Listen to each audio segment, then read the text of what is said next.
Dios, un abrazo inmenso. Continuamos con esta transmisión especial de nuestro It Can Life en el día de hoy. Pues luego de tener este tiempo hermoso con nuestro amado Alex Núñez y tener previo a Alex el estudio correspondiente a este día por parte de la pastora Fanny, vamos a continuar en este momento y lo vamos a hacer orando mientras usted, por favor, comparta este link con todos los contactos suyos por todas las vías, por todas las redes, para que más personas puedan estar conectados con nosotros y también disfrutar de la bendición de que esta palabra le llegue a sus vidas y que le confronte a sus vidas en el nombre poderoso de Jesucristo. Yo quiero orar en esta hora junto con usted, Padre, en el nombre poderoso de Jesús. Estamos orando y presentándote este tiempo en el cual queremos que tú nos hables, que tú nos enseñes tu palabra, que tú nos permitas recibir de parte tuya lo que tú quieres que nosotros recibamos. Te pido que bendigas cada familia que está conectada en esta hora a través de las distintas plataformas por donde transmitimos esta señal. Guárdales, protégeles, que tu Espíritu Santo esté en este momento confirmando tu palabra. Si alguno está enfermo, desde aquí oramos para que mientras declaramos tu palabra estés recibiendo en el nombre de Jesús y conforme a tu voluntad la salud que en la cruz conquistaste para nosotros. En el nombre poderoso de Jesús. Amén y amén. Pues vamos a continuar en el día de hoy con nuestro estudio sobre la Iglesia de Jesucristo desde una perspectiva familiocéntrica. Y estoy haciendo un gran ejercicio, les confieso, de autocontrol como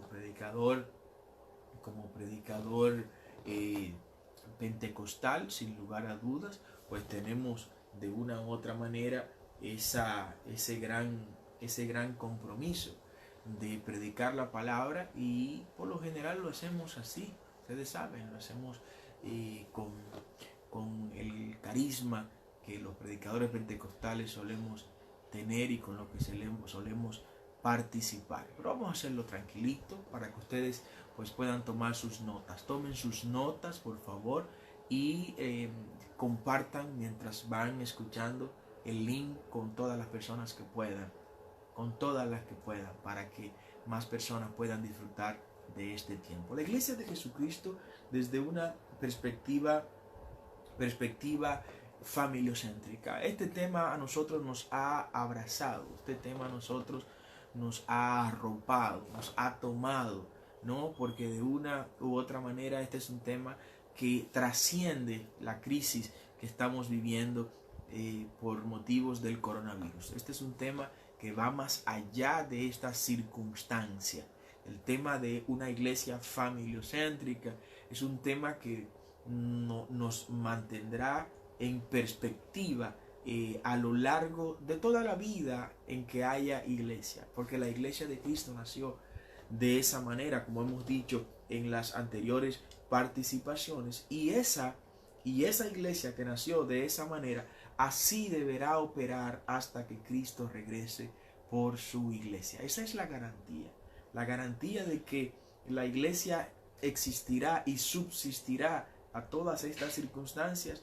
El primero, que Cristo fue quien la fundó. Como decíamos en la transmisión anterior, la idea de la iglesia es una idea que nació de Cristo, no de un hombre, no de un ser humano en particular. La idea de la iglesia de Jesucristo es una idea que nació en el corazón de Dios y es un proyecto de Dios. Y les voy a confesar algo: nunca he visto un proyecto de Dios fracasar, nunca he visto un proyecto de Dios no llegar a la meta que se ha trazado, no alcanzar los propósitos planificados desde el primer momento.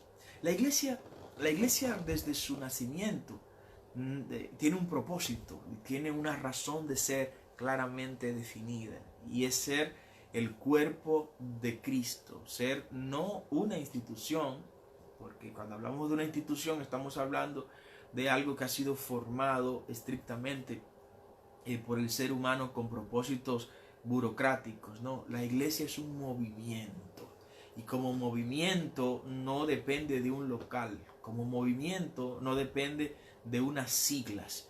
Como movimiento no depende de circunstancias que de una u otra forma vengan a limitar su accionar. No. La iglesia de Jesucristo es mucho más que eso. La iglesia de Jesucristo es un cuerpo vivo, es un cuerpo firme, es un cuerpo que por sus venas circula vida.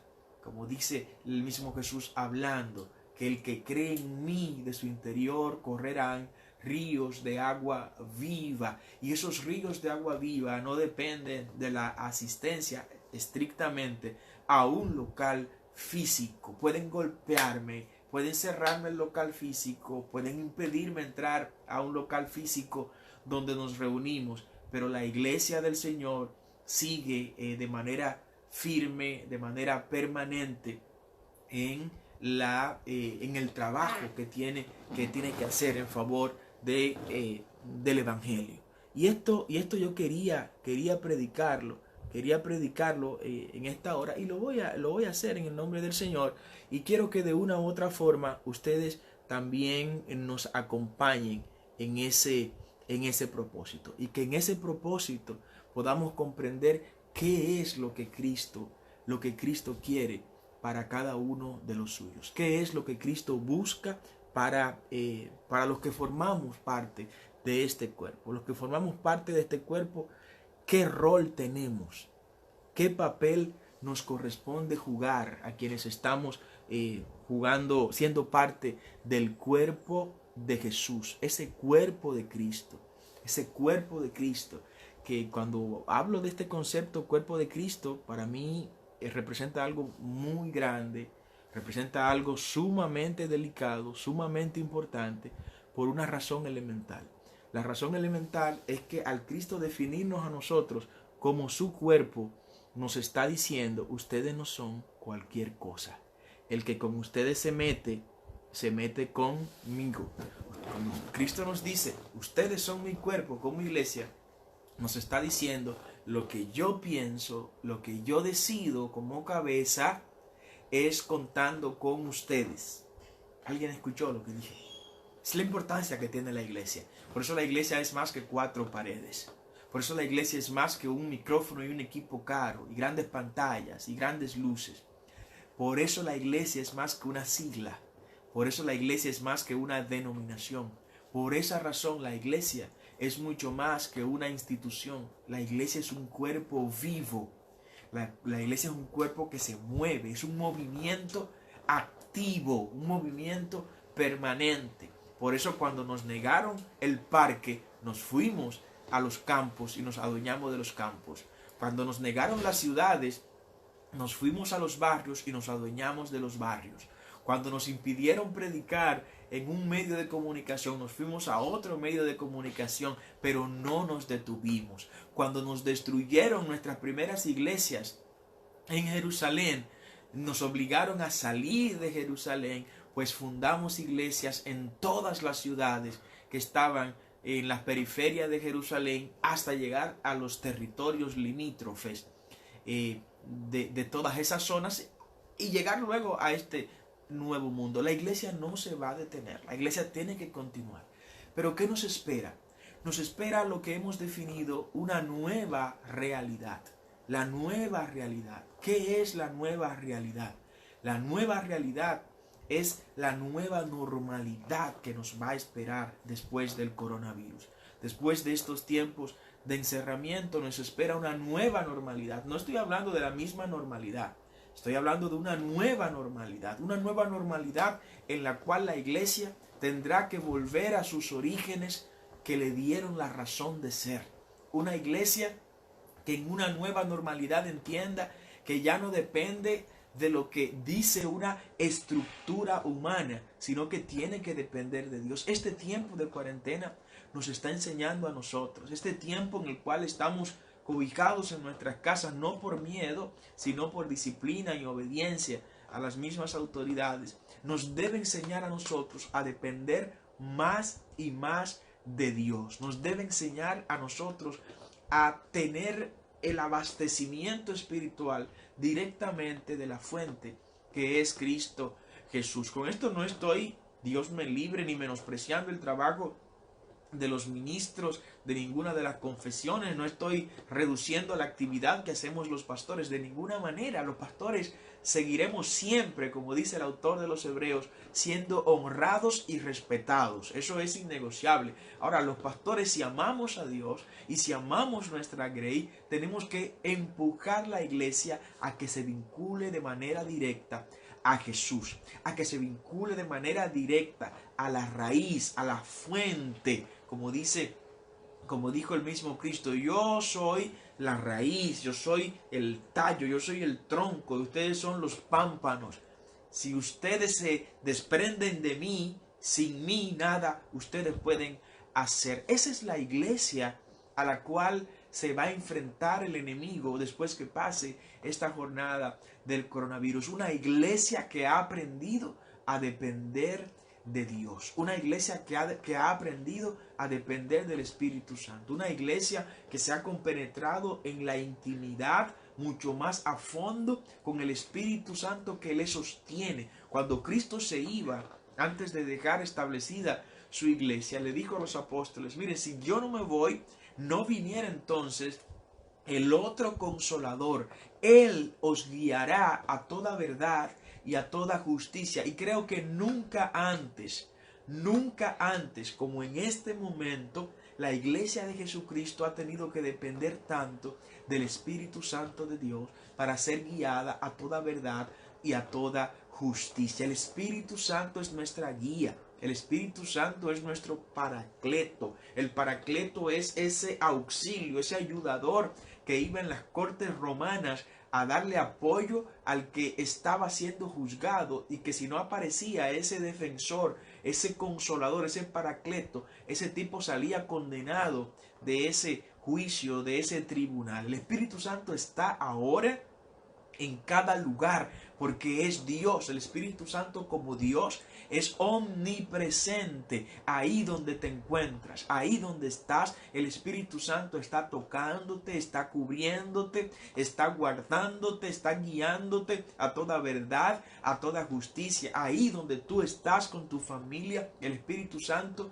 está dándote el consuelo que necesitas para atravesar de manera exitosa, y como dijo el apóstol Pablo, habiendo acabado todo esto, estar también firme. Esa es la iglesia de Jesucristo, y así fue como esa iglesia nació, dependiendo de manera innegociable del Espíritu Santo. Por eso no me preocupan los ataques que se den a la iglesia, no me preocupan los ataques que se den a los ministros, no me preocupa lo que pueda traer el tiempo o los tiempos nuevos, no me llena de pánico, no me asusta la nueva normalidad. Hay muchos vaticinios, muchos pensadores, muchos cientistas se han dedicado en este tiempo a analizar cómo será esta nueva realidad, cómo va a operar la nueva realidad después que se abran las puertas de las casas, de los negocios, y que volvamos a la vida que teníamos antes de,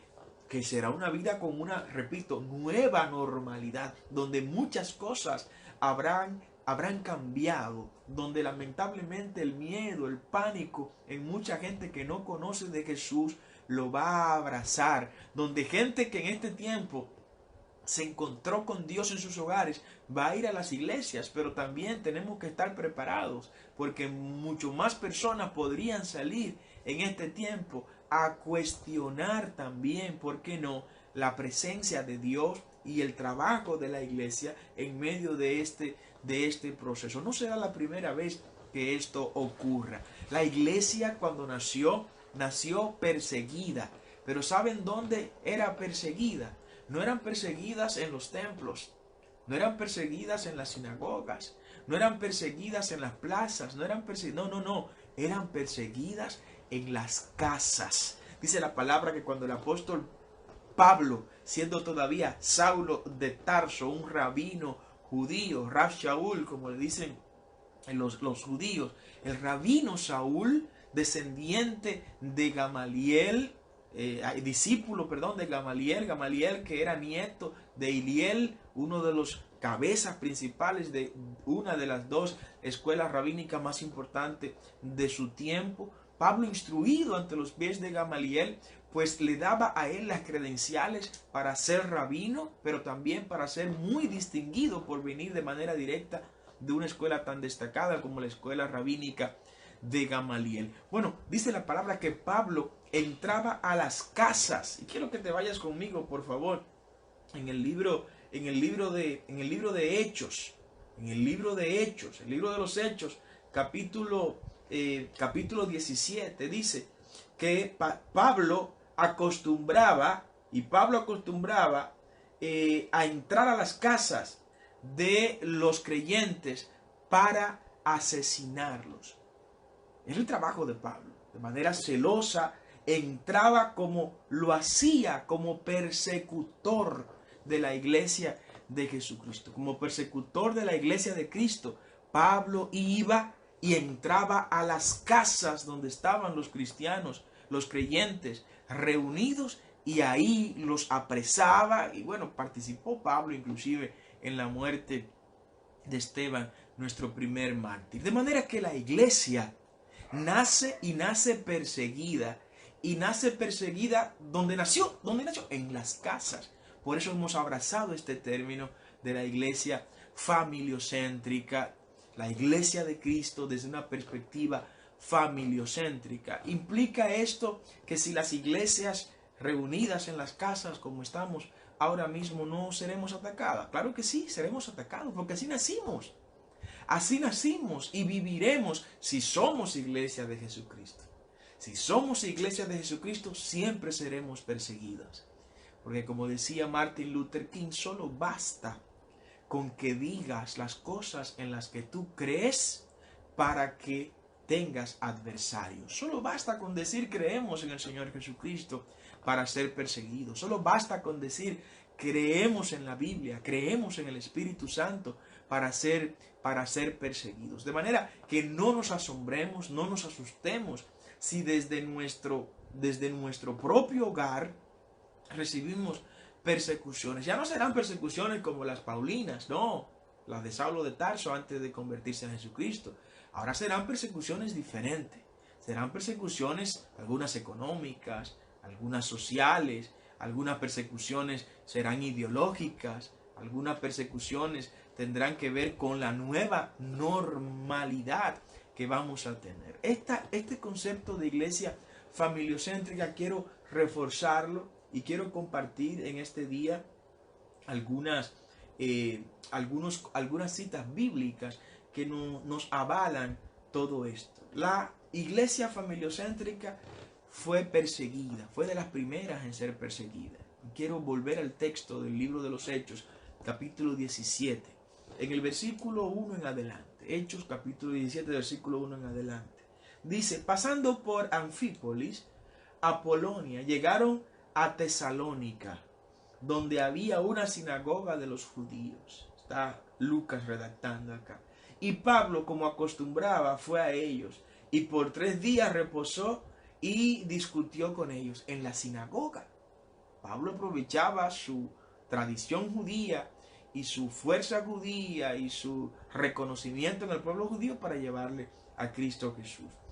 Declarando Pablo y exponiendo por medio de las Escrituras que era necesario que el Cristo padeciera y resucitase de los muertos, y que Jesús, a quien yo os anuncio, decía Pablo, es el Cristo.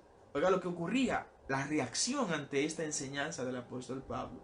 Y algunos de ellos creyeron y se juntaron con Pablo y con Silas, y de los griegos piadosos gran número, y mujeres nobles no pocas, o sea, muchas mujeres. Entonces los judíos que no creían, de los que escucharon a Pablo, de los judíos que no creían, teniendo celos, tomaron consigo algunos ociosos hombres malos, y juntando una turba, alborotaron la ciudad, y asaltando la casa de Jasón. Este tipo es interesante, porque con Jasón ocurrió algo que le voy a compartir ahora.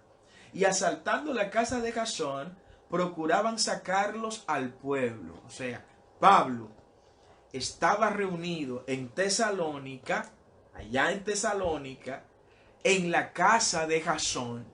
En la casa de Jasón, este joven, bueno, la Biblia no habla claramente de la edad de él, pero queremos darle el beneficio de la duda de que era joven Jasón.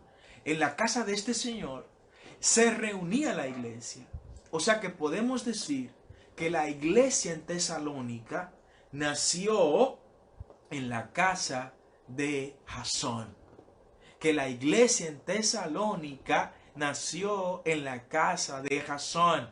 Y ahí en la casa de Jasón se reunía. Bueno, pues ahí fue donde se dirigieron los judíos que no creyeron en la predicación de Pablo. Fue donde ellos entraron para perseguir a la gente que ahí estaba reunida. Y dice, y se juntó una turba, y alborotaron la ciudad y asaltaron la casa de Jasón. Procuraban sacarlos al pueblo. Dice el versículo 6, pero no hallándolos, trajeron a Jasón y a algunos hermanos ante las autoridades de la ciudad, gritando, estos son los que trastornan el mundo entero, los que también han venido hasta acá. Esa expresión yo sé que les resulta familiar a algunos de los que nos están escuchando. Los que trastornan al pueblo. Ese fue uno de los títulos de la iglesia de Jesús. La iglesia de Jesús tuvo varios títulos. Tuvo el título de los del camino, tuvo el título de los nazarenos, tuvo el título de los que trastornan al pueblo. Ese fue uno de los títulos que tuvimos nosotros al principio. Los que trastornan. ¿De dónde salían esos que trastornan? Salían de la casa de Jasón. Los que en Tesalónica llegaron a definir a la iglesia de Cristo como los que trastornan al pueblo, salieron de la casa de Jasón. En la casa de Jasón se le dio las herramientas para que salieran a trastornar la población. ¿Trastornarla de qué manera? Transformándola. Trastornando la gente, ¿de qué manera? Cambiándole el destino, cambiándole la ruta, cambiándole el rumbo a la vida que estaban llevando. Transformándolo de qué forma, trastornándolo de qué forma, sacándolo de la tradición pecaminosa, de la idolatría, de los cultos paganos y metiéndolo al culto al verdadero Dios, a Jesús de Nazaret. Nuestros hogares como iglesias familiocéntricas tienen que ser centro. Queremos que así sea y declaramos eso en el nombre poderoso de Jesús. Tienen que ser centro donde equipemos a la gente que va a salir a trastornar a la República Dominicana, a Ecuador, a España, a El Salvador, a Brasil, a todos los países donde nos están viendo en este momento. No importa el lugar donde te encuentres. Nuestros hogares, donde operan las familias, las iglesias familiocéntricas, tienen que recibir nuestros hijos el equipamiento necesario para salir a trastornar la sociedad. Para salir a decirle a sus compañeros de clase, me voy a conservar virgen hasta el matrimonio. Nuestros hogares, nuestras casas donde operen las iglesias familiocéntricas, tienen que ser lugares donde enviemos gente a la sociedad a ser buenos administradores de empresas, que administren las empresas privadas o públicas de manera pulcra, que los empresarios digan, no, yo prefiero poner a administrar mis negocios a gente que vengan de casas y de familias donde operen iglesias familiocéntricas. Yo quiero tener en mi negocio, en mi trabajo, en la institución que dirijo, gente que haya sido formada por gente de fe. Era lo que estaba haciendo Jasón cuando entregó su casa para que ahí se abriera una iglesia familiocéntrica. Pablo abrió esa iglesia en Tesalónica, esa iglesia familiocéntrica en la casa de Jasón. Y fue tanto el impacto que esa iglesia familiocéntrica ya estaba teniendo en Tesalónica, que cuando la gente salía de la casa, los del pueblo los veían, ¿saben cómo? Como los que trastornaban a la ciudad, lo que sacaban a la gente de los cultos paganos, lo que sacaban a las mujeres de la prostitución, lo que sacaban a los hombres de la poligamia, lo que sacaban a los niños de los cultos idolátricos y de sacrificios de ellos mismos. ¿Saben para qué? Para convertirlos en instrumento de Dios. Dios está desatando en este tiempo del COVID-19, del coronavirus, un mover especial en cada hogar, en cada familia, que cada casa se convierta en esta hora, en el nombre de Jesús, en una iglesia familiocéntrica, donde se está equipando a la gente para no ser adúltero, para no ser fornicario, para no ser corrupto, para no ser ladrón, para no ser adicto a ningún vicio perverso. Los hogares en este tiempo, en el nombre de Jesús, están siendo equipados para salir sus miembros de esas familias e iglesias familiocéntricas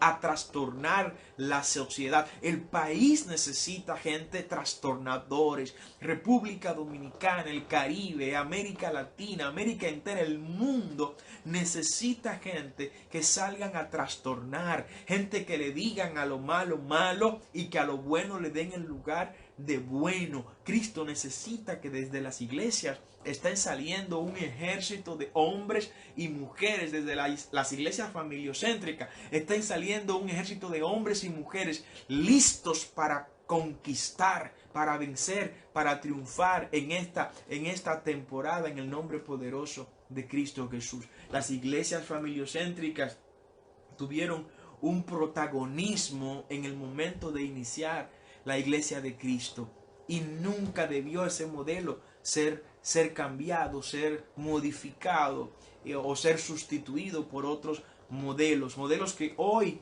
nos hacen pensar que nos equivocamos durante muchos siglos, que Cristo quiso que su iglesia operara desde las familias, que los miembros laicos en las familias tuvieran autoridad, tuvieran poder delegado para obrar de manera ministerial también, y que no todo esté centralizado en figuras claves, en estrellas y megaestrellas, que es en lo que muchos de los ministros lamentablemente nos hemos convertido, y que todo circula y ronda alrededor de una figura principal, cuando no fue eso lo que Cristo quiso hacer de su iglesia. Cristo quiso que su iglesia, en cada familia haya un sacerdote que ministre a su familia, que haya un sacerdote que vele por su familia, que ore por su familia, que le predique a su familia, y que en la gran iglesia, en el templo físico, en lugar de haber reuniones de personas, haya reuniones de familias.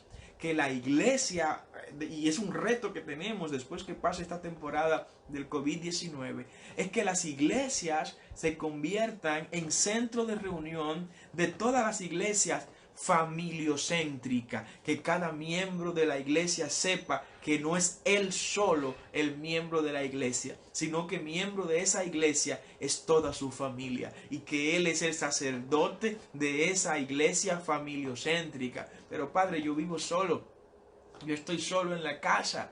Bueno, pero cuando usted esté solo en su casa, usted es sacerdote de esa familia, es sacerdote de la familia que no conoce a Jesús. Y es su compromiso hacer que esa familia suya que no conoce a Jesús ahora vaya a la iglesia. Cuando Cristo le dijo a los discípulos: oye, no se me muevan de Jerusalén, quédense en Jerusalén, no salgan de Jerusalén hasta que sobre ustedes haya venido el Espíritu Santo de Dios. Lo que Cristo le está diciendo a la gente: caramba, mira, te convertiste, me conociste, me aceptaste como tu Salvador, pues ahora te voy a pedir: conquista tu familia. Primero gana tu familia. Jerusalén es el núcleo más cercano.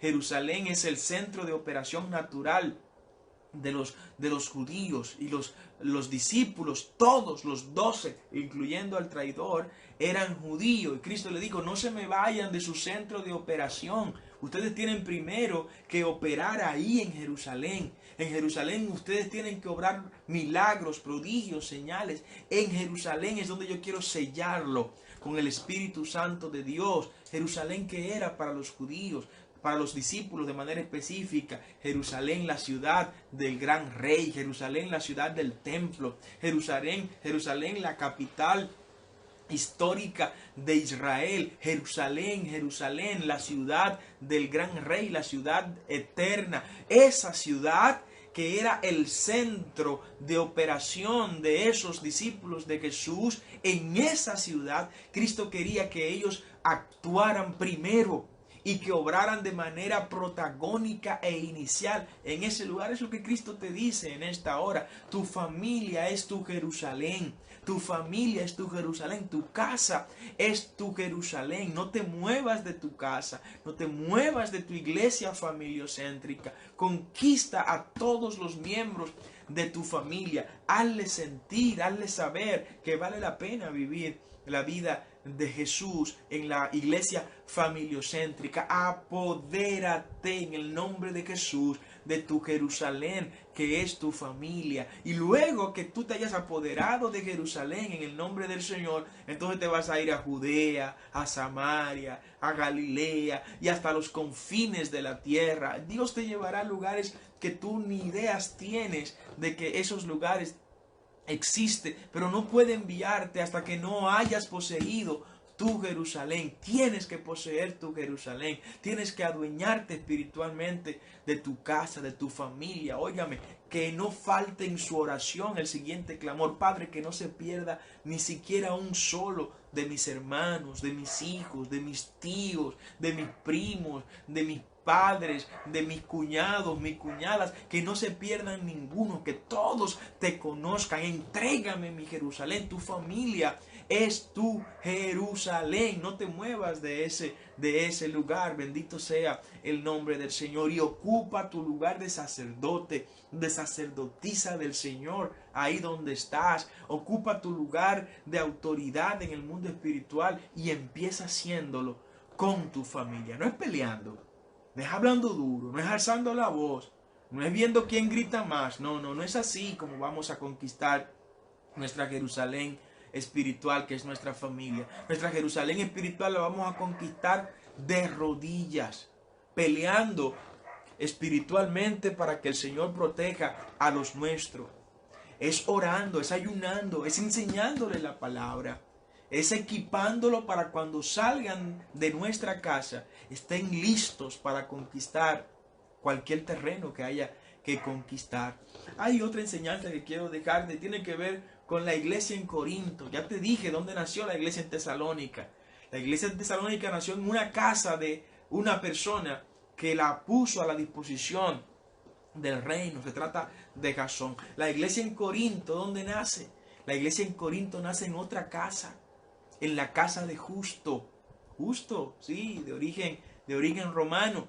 En la casa de Justo nace la iglesia en Corinto. Sí, aquella iglesia a la que Pablo le escribió dos epístolas. Y quiero compartirte en el libro de Hechos, capítulo 18. Libro de los Hechos, capítulo 18, desde el versículo 1. Dice: después de estas cosas, Pablo salió de Atenas, la principal ciudad de Grecia, y fue a Corinto, otra ciudad de Grecia, una ciudad costera, de puertos importantes. Y en el versículo 2 dice: y halló un judío llamado Aquila, natural de Ponto, recién venido de Italia, con Priscila su mujer. Dado gente, matrimonio ejemplar, el matrimonio de Aquila. Aquila era un hombre, y Priscila su esposa, su mujer. Esta gente dieron todo por la iglesia.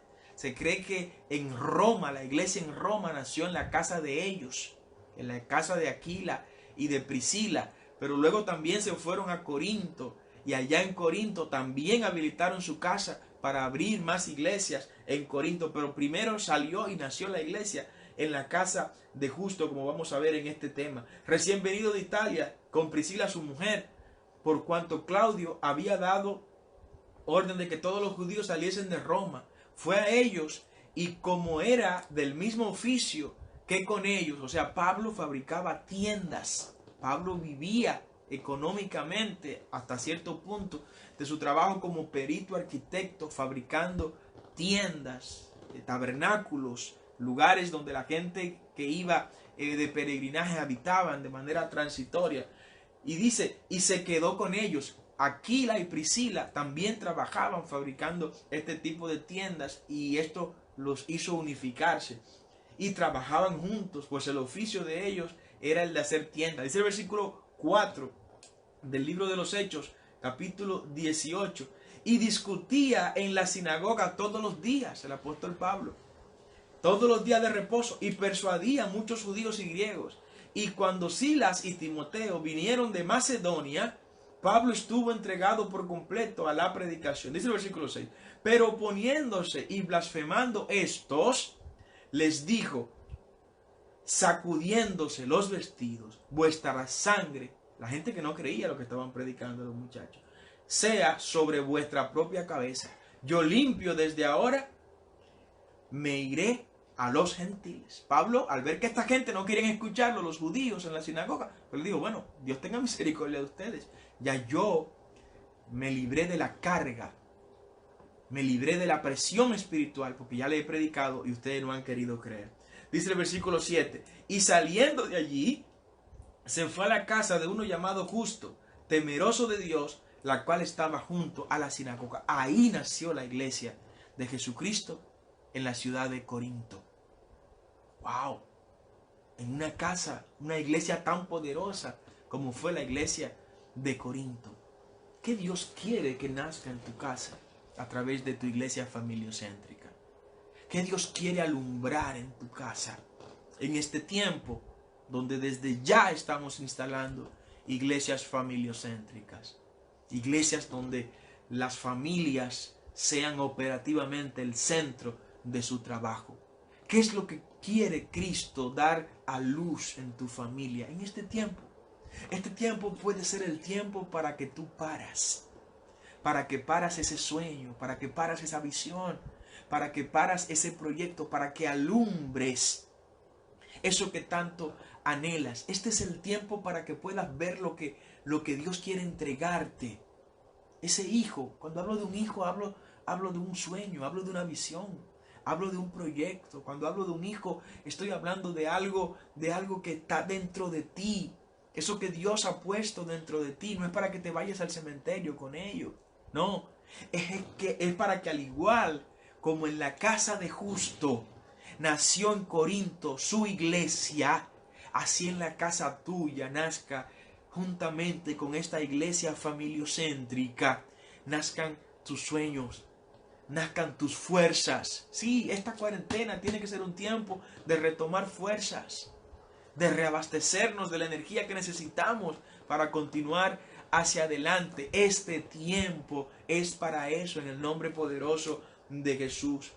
La iglesia familiocéntrica en el Nuevo Testamento y en el libro de los Hechos de manera muy específico, y otras epístolas del apóstol Pablo como la epístola a los romanos, revelan la existencia operativa y funcional de iglesias en las casas. Así que si el coronavirus pensó que nos iba a poner entre la espada y la pared ahora porque no nos estamos reuniendo en un lugar físico, se equivocó. Se equivocó el coronavirus y quienes lo hayan inventado, si lo inventaron, no, se equivocaron. Porque lo que nos hizo este momento fue hacernos reflexionar en lo que estábamos haciendo. Hacernos reflexionar en que la iglesia de Cristo no es templocéntrica, no es pastorcéntrica, no es sistemacéntrica. No. La iglesia de Jesucristo es familiocéntrica.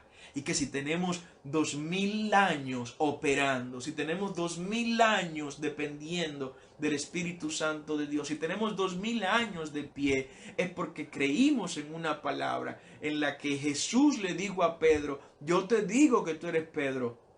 Y sobre lo que tú acabas de decir, esa declaración que hiciste de que yo soy el Mesías, de que yo soy el enviado, de que yo soy el ungido, sobre esa declaración yo voy a fundar mi iglesia. No la iglesia del templo, no la iglesia del pastor, no la iglesia del sistema, no la iglesia de las estructuras burocráticas, no, mi iglesia. Mi iglesia que funciona, mi iglesia que es viva, mi iglesia que se mueve con la fuerza del Espíritu Santo. Mi iglesia, me encanta esta expresión, porque a veces cuando estamos los pastores presionados, Y estamos colocados en ocasiones entre la espada y la pared. Y sí, y como seres humanos a veces no sabemos cómo reaccionar ante ciertas circunstancias. En lo personal me viene entonces esta expresión a la mente y al corazón. Ah, pero espérame, porque esta no es mi iglesia. Esta es la iglesia de Jesús. Jesús, resuelve tu problema, porque esta es tu iglesia. Yo tan solo soy un administrador y un guía espiritual, pero es tu iglesia. Y tú no puedes dejar que tu iglesia perezca en este tiempo de coronavirus. Y los pastores en esta hora tenemos que orar de esta manera. Señor, esta es tu iglesia. Y tu iglesia no ha perecido en 2000 años, todo lo contrario. Cada día crece más y más. Y otras instituciones para poder funcionar tienen que imitarnos a nosotros como iglesia. Otras instituciones para poder subsistir tienen que copiar de la iglesia. ¿Cómo es que por 2000 años ha estado firme? ¿Sabe por qué ha estado firme la iglesia? Por 2000 años. Porque no es propiedad de ningún hombre, sino propiedad de Cristo. Los imperios han caído. El imperio romano cayó, el imperio bizantino cayó, el imperio mongólico cayó, el imperio otomano cayó y seguirán cayendo otros imperios. Pero la iglesia de Jesús permanecerá firme hasta que Él venga por ella, porque es su cuerpo y Él como cabeza nuestra no dejará que su cuerpo perezca ni en este tiempo del coronavirus ni en otros tiempos. Bendito sea el nombre del Señor. Hay una protección eterna, asegurada, garantizada para el cuerpo de Cristo. Por eso yo te invito en este día que seas parte del cuerpo de Cristo. Mantente integrado al cuerpo de Cristo. No te despegues del cuerpo de Cristo, que es su iglesia. No te desconectes del cuerpo de Cristo, que es su iglesia. No te vincules a nada que haga daño al cuerpo de Cristo, ni en este tiempo, ni en ningún otro tiempo. Mantén tus conductos de alimentación amarrado, conectado, vinculado al cuerpo de Cristo. Y si eres cuerpo de Cristo, Él es tu cabeza. Él es quien te dirige. Él es quien piensa por ti. Él es quien decide por ti. Eres cuerpo de Jesucristo porque eres iglesia de Jesucristo. Bendito sea el nombre del Señor. La iglesia desde el primer siglo, desde los primeros años de inicio de la iglesia,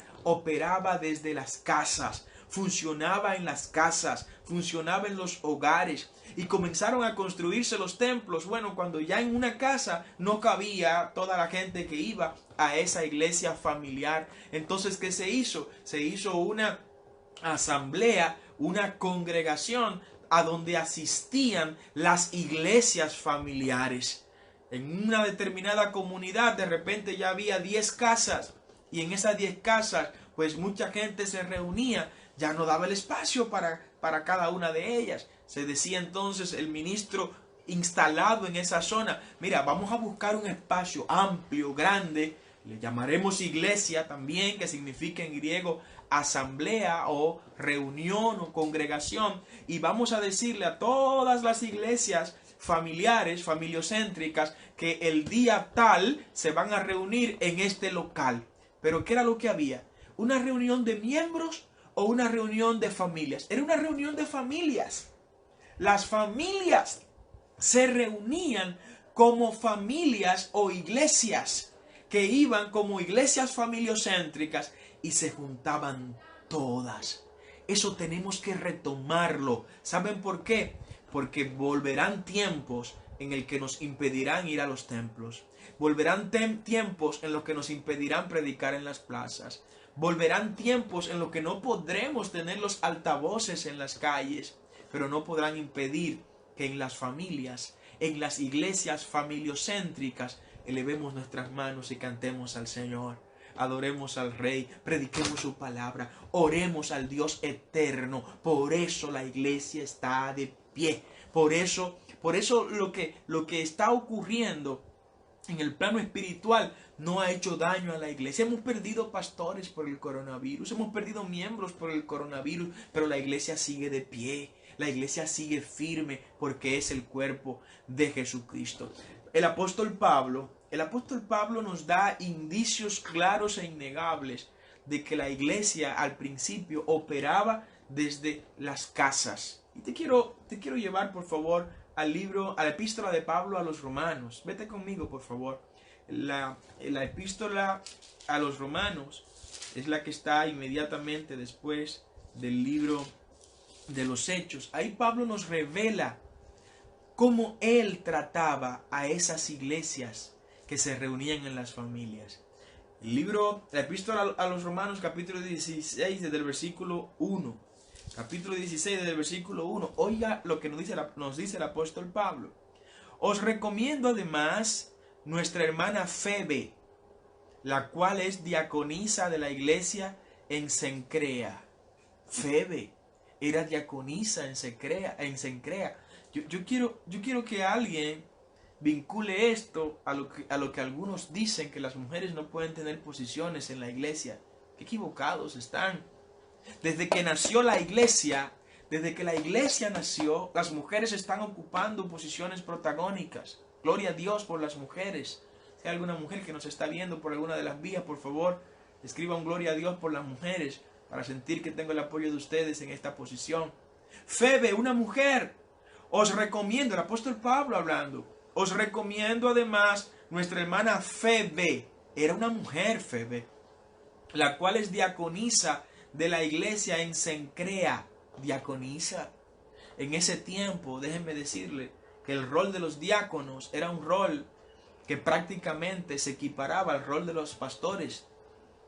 Prácticamente se equiparaba. Es más, antes de que la figura de los pastores surgieran, ya estaba la figura de los diáconos.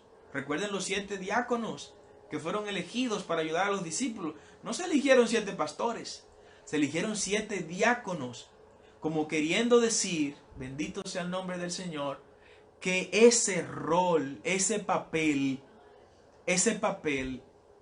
es extremadamente importante y que no puede ser depositado en cualquier persona, sino en alguien que esté listo, enteramente preparado para esa posición, ¿no? De eso se trata. Así que no nos dejemos confundir por eso. Y sigue diciendo el apóstol Pablo, os recomiendo a Febe, y dice el versículo 2, que la recibáis en el Señor como es digno de los santos. O sea, así como ustedes reciben a los hombres, así recíbanme a Febe. Y que la ayudéis en cualquier cosa que necesite de vosotros, porque ella ha ayudado mucho, y a mí mismo. Apóstol Pablo hablando, diciendo cuán agradecida está esta mujer de Febe. Así que espero que Dios tenga piedad de aquellos que ridiculizan el rol de la mujer y la menosprecian y la ponen en una segunda categoría en la iglesia.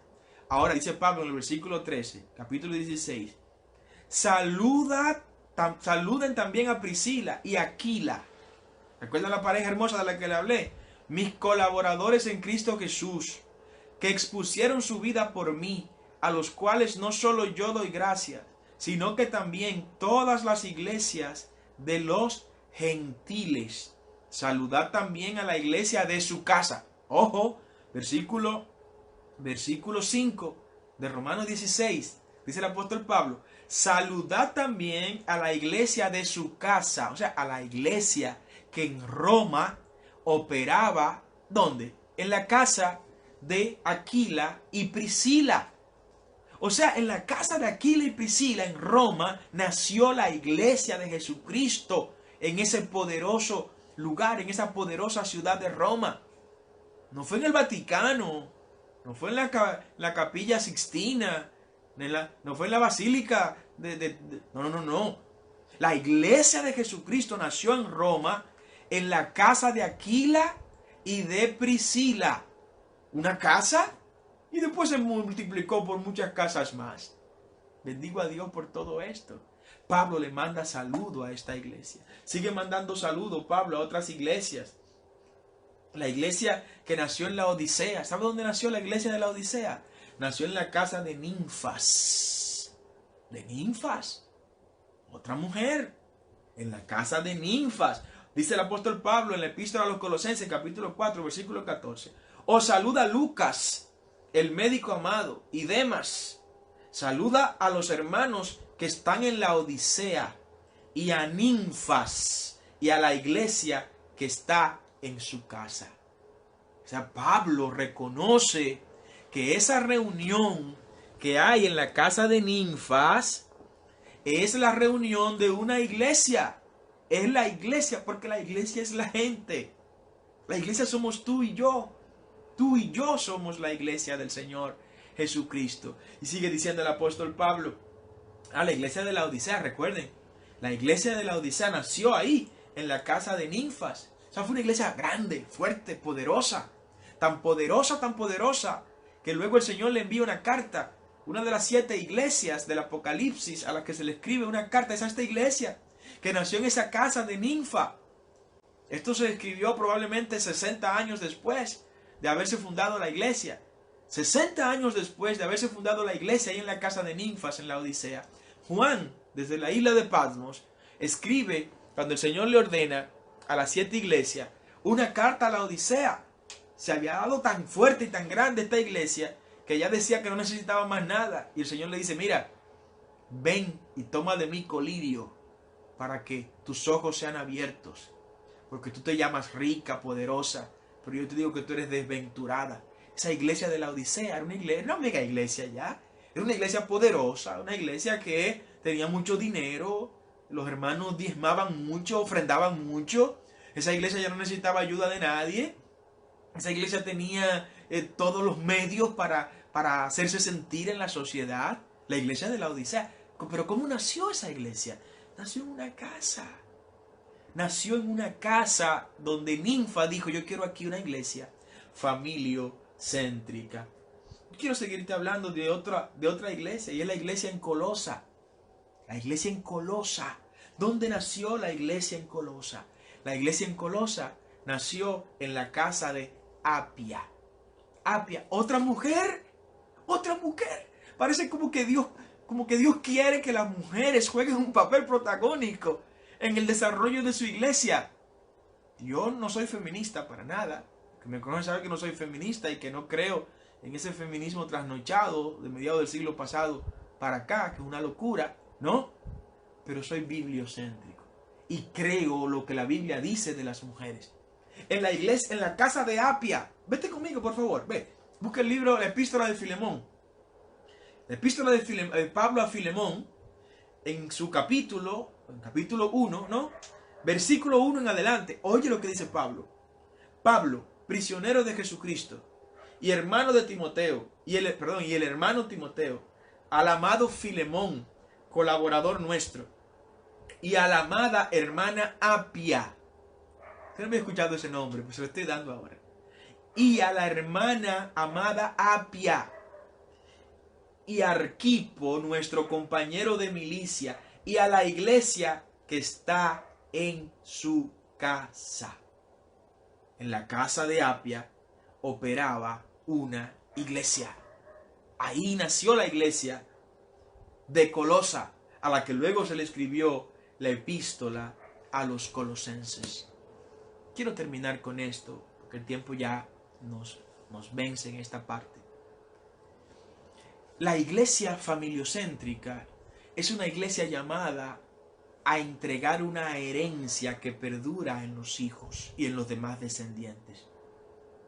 Hay un pasaje bíblico donde aparecen 3 generaciones de creyentes. 3 generaciones de creyentes. Donde de generación en generación se fue dejando un legado que no perimió y que todavía es tan grande que podemos hablar de ese legado. Se trata de la madre y la abuela de Timoteo, de Eunice y de doña Loida. Vamos a leerlo. Vete conmigo a 2 Timoteo, capítulo 1, versículo 4 en adelante. El apóstol Pablo hablándole a Timoteo, deseando verte, Timoteo, y al acordarme de tus lágrimas para llenarme de gozo, trayendo a la memoria la fe no fingida que hay en ti. Pablo a Timoteo, elogiando, la cual habitó primero en tu abuela Loida. Oiga bien, la fe no fingida que tenía el nieto habitó primero en su abuela, en Loida, y en tu madre Eunice, y estoy seguro que en ti también. Bendito sea el nombre del Señor. Pablo está reconociendo lo que usted y yo hacemos en nuestra iglesia familiar. Pablo nos está recordando hoy, óigame, lo que ustedes están haciendo no es en vano. Ese tiempo para orar en la casa, ese tiempo para meditar en la casa, ese tiempo para adorar a Dios junto en la casa, no es en vano. Padre, pero que mi hijo, yo hice eso cuando chiquito y ahora es un delincuente. Olvídese, olvídese que en el momento que usted menos lo espere, ese hijo va a reflexionar y va a volver al camino del Señor. En el momento que usted menos se lo imagine, ese hijo estará nueva vez con usted. Quiero orar por aquellos que quieren aceptar al Señor en esta hora. Padre, acéptales, recíbeles en el nombre de Jesús. Inscribe sus nombres en el libro de la vida y que no se borren nunca jamás. Si hay algún enfermo, desde ahora en el nombre de Jesús, desato salud sobre cada persona que ha visto esta señal por las distintas plataformas. Si hay alguien infectado por el coronavirus en esta hora, te pido, Padre de Gloria, que tu Espíritu Santo esté pasando su mano, protegiéndole y extirpando este virus infernal de su cuerpo. Te pido, Padre, que protejas con tu divino escudo y tu divina protección a todos aquellos que en ti hemos confiado. Te presentamos a República Dominicana y al mundo en medio de estos tiempos de pandemia. Y activamos en el nombre de Cristo todas las iglesias familiocéntricas que a partir de hoy comienzan a operar con fuego divino ardiendo en el seno de esos hogares. En el nombre poderoso de Jesús. Dios les bendiga, Dios les guarde y sigan pendientes a todas nuestras transmisiones. Este link, por la plataforma que lo haya visto, por favor compártelo con toda tu gente, mételo en todos los grupos de WhatsApp, que todos sepan que desde nuestros hogares podemos tener iglesias familiocéntricas donde Dios sea bendecido y su nombre sea exaltado. Dios me les guarde, me les bendiga y que el ángel de Jehová acampe alrededor de ustedes hoy, mañana y siempre. Bendiciones. Hasta luego.